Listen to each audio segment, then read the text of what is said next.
예, 세월호 구조 작업 내내 민간 잠수 요원들의 투입 문제라든가 또 다이빙 벨 문제 등등을 놓고 계속 좀 여러 가지 얘기들이 많이 나온 바가 있습니다. 일부에서는 이런 갈등들이 언딘이라는, 많이 이제 들어보셨을 텐데요. 언딘이라는 특정 업체가 수색을 주도하기 때문이다, 이런 얘기들도 나오고 있는데, 이 해경과 언딘은 어떤 관계인지 그것도 좀 궁금하고요. 지금 스튜디오에 한윤지 기자가 나와 있는데 스튜디오로 연결하도록 하겠습니다. 한윤지 기자 나와 있죠? 네, 여기 스튜디오에 나와 있습니다. 예, 예.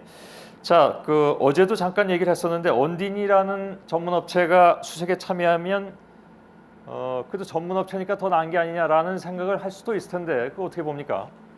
네, 얼핏 보면 그렇게 생각할 수도 있는데요. 문제를 제기하는 분들은 언딘이 구조를 전문으로 하는 업체가 아니라는 점을 지적합니다.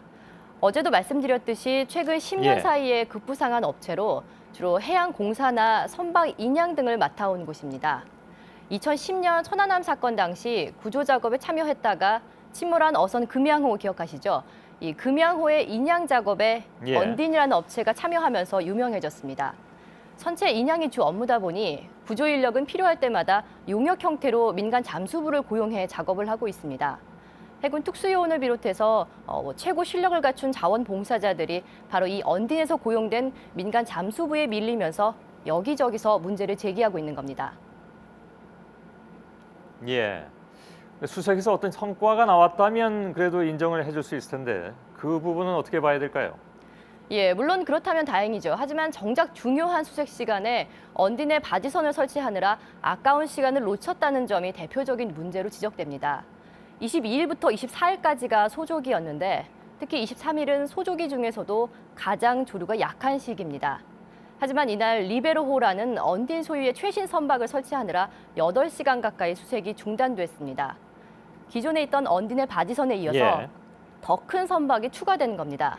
그런데 사고 현장 10km 떨어진 곳에 이미 그전부터 해양과학기술원의 추천을 받은 현대보령호라는 대형 바지선이 와서 대기하고 있었거든요.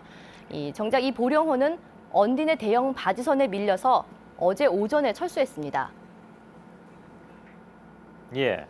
이런 부분 때문에 이제 특혜다, 이런 특혜 논란이 좀 이어지고 있는 거라고 봐야 되겠군요, 그렇다면. 예, 그렇습니다. 사고대책본부는 언딘이 현장에 추가로 투입한 이 리베로호가 최신의 아주 좋은 장비라고 홍보했는데요.